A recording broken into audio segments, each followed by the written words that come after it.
ये साल 2025 इकॉनमी के लिए कैसा रहा और इस वक्त एज एन इकोनॉमिस्ट और सीनियर नायब सदर भी हैं मोहम्मद रज़ा जो कि कराची चैम्बर ऑफ कॉमर्स के हैं। रज़ा साहब, हम बात करें साल 2025 मुश्किलात क्या दरपेश थी, पहले तो वो बयान कीजिएगा। जी अस्सलाम वालेकुम। देखें जी, 2025 में अगर हम उसको प्रॉपर्ली रिव्यू करें तो पाकिस्तान के लिए एक बड़ा चैलेंजिंग ईयर था। स्पेसिफ़िकली जो बजट आया था उसको ट्रेड एंड इंडस्ट्री ने और बिजनेसेस के लिए इतना वो फेवरेबल नहीं था। मेजर टैक्सेशन बढ़ाई गई, जो सब्सिडीज़ तो नहीं कहना चाहिए, सब्सिडीज़ के साथ साथ जो भी इंसेंटिव्स थे वो कम किए गए बिकॉज ऑफ रेवेन्यू इश्यूज़। तो 2025 में बहुत से चैलेंजेस के साथ कुछ अच्छी चीज़ें भी हुई। इंटरेस्ट रेट जो है उसको कंट्रोल किया गया, ऑल्दो वी स्टिल फील कि इसमें गुंजाइश है।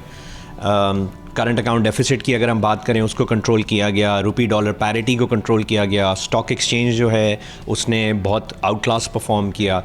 But at the end of the day देखें 2025 को अगर हम डिप्लोमेटिक फ्रंट पे देखें तो ये पाकिस्तान के लिए बहुत सक्सेसफुल था, लेकिन इकोनॉमिक फ्रंट पे आई फील कि ये बहुत ज़्यादा चैलेंजिंग ईयर था और उसमें मज़ीद पॉलिसी में बेहतरी लाने की ज़रूरत है जिसके तहत हम आने वाले साल या आने वाले सालों में मज़ीद तरक्की कर सकते हैं। पर्टिकुलरली एक्सपोर्ट ग्रोथ की मैं बात करूँगा कि एक्सपोर्ट ग्रोथ को बढ़ाने के लिए गवर्नमेंट को मेजर्स लेने चाहिए। अच्छा रज़ा भाई, क्या पर्टिकुलरली आपने बात की थी एक्सपोर्ट्स बढ़ाने के लिए क्या किया जाए? डिस्काउंट रेट में कुछ कमी की है, 10.5% पर जो है वो स्टेट बैंक लेकर आया है। मज़ीद क्या किया जाए एंड एक्सपोर्ट्स को बढ़ाने के लिए क्या किया जाए? देखें, एक्सपोर्टर्स को सबसे बड़ा जो चैलेंज है ना वो कॉस्ट ऑफ डूइंग बिज़नेस का है। अगर आपके हमारी मुल्क में अगर आप सबसे बड़ी एक्सपोर्ट टेक्सटाइल है, आप टेक्सटाइल की बात करें तो उसका मेजर इनपुट जो है वो एनर्जी है। अब एनर्जी कॉस्ट पाकिस्तान में as against competitors, regional competitors is almost double. तो उस केस में जाहिर है जब आपकी एक्सपोर्ट्स कंपेटिटिव नहीं होंगी तो आपका कस्टमर दूसरी तरफ जाएगा ही जाएगा, उसके पास चॉइस नहीं होगी, he is also a businessman. उसके अलावा देखिए टैक्सेशन रिजीम में एक्सपोर्टर्स को फैसिलिटेट करने के लिए बहुत सालों से एक्सपोर्टर्स फाइनल टैक्स रिजीम में थे।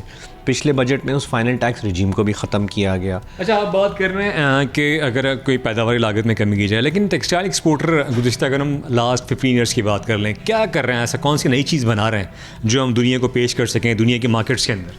देखें, मैंने आपको शुरू में कहा कि एनर्जी कॉस्ट जो है वो ऑलरेडी पाकिस्तान की ऑलमोस्ट डबल है। उसके बावजूद भी अगर टेक्सटाइल एक्सपोर्टर अपने कस्टमर को कन्विंस करके अपनी क्वालिटी पे, अपनी परफॉर्मेंस पे बिज़नेस ला रहा है तो ये भी उसके लिए अचीवमेंट है। सेकेंडली, आपने न्यू प्रोडक्ट डेवलपमेंट या ग्रोथ की बात की तो देखें इस वक्त जो इंडस्ट्रीज़ टेक्सटाइल की जिन्होंने जो मशीनरीज़ कोविड के दरमियान एक्सपेंशन के लिए या दूसरी चीज़ों की वजह से लाए थे वो बंद पड़ी हैं बिकॉज वो कंपेटिटिव नहीं है। आप पहले उनको कंपेटिटिव बनाएंगे तब आप उनसे इनोवेशन की उम्मीद रखेंगे ना। आप अपनी इंपोर्ट्स का एनालिसिस अगर आप करें तो उसमें प्लांट एंड मशीनरी जो कि इनोवेशन के लिए बहुत ज़रूरी है उसका परसेंटेज गिरता जा रहा है। अच्छा रज़ा भाई, आपने कहा कि 2025 खासा चैलेंजिंग रहा। सनतकार बरदरी गवर्नमेंट के ख़िलाफ़ खड़ी हुई, टैक्सेस के ख़िलाफ़ जो है वो बहुत बड़ी जो है वो स्ट्राइक भी की गई। क्या समझते हैं ये मामला अभी भी आपको लगते हैं किसी लेवल पे सेटल डाउन होंगे या टैक्सेस के मामला पे, दीगर इश्यूज़ पे जो है वो गवर्नमेंट से रिफ्ट जो है वो जारी रहेगी? देखिए, मैं इसको रिफ्ट नहीं कहूँगा। देखिए, गवर्नमेंट और जो इंडस्ट्रियलिस्ट होते हैं उनका दोनों का मोटिव एक ही होता है, वो होता है मुल्क की तरक्की। उसमें गवर्नमेंट के अपने इम्पेडिमेंट्स होते हैं और जो इंडस्ट्रियलिस्ट होता है उसकी अपनी कंसिडरेशंस होती हैं।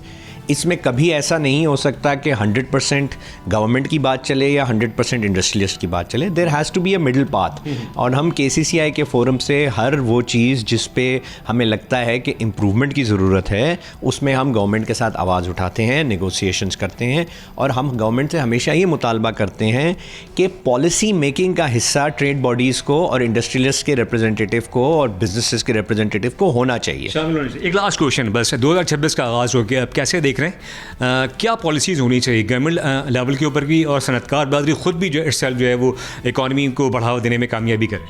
देखिए, सनतकार बरादरी का तो सिंपल एक ही पोजीशन है कि आप अगर पाकिस्तान में लॉ एंड ऑर्डर की सिचुएशन बहुत कंट्रोल हो गई, हम उसको गवर्नमेंट को उस पर खराज तहसीन पेश करते हैं, लेकिन main point is cost of doing business. Cost of doing business में जो सारी चीज़ें आ जाती हैं, जिसमें एनर्जी है, जिसमें टैक्सेशन है और दूसरी चीज़ें हैं, इन सब चीज़ों पे जब तक आप काम करके पाकिस्तान के एक्सपोर्ट्स को या पाकिस्तान के बिजनेसमैन को competitive नहीं बनाएंगे तो वो इंटरनेशनल मार्केट में compete नहीं कर सकता। जब तक वो इंटरनेशनल मार्केट में compete नहीं कर सकता तो आपकी एक्सपोर्ट्स नहीं बढ़ सकती। सब्सक्राइब करें और बेल दबाएं ताकि कोई खबर रह न जाए।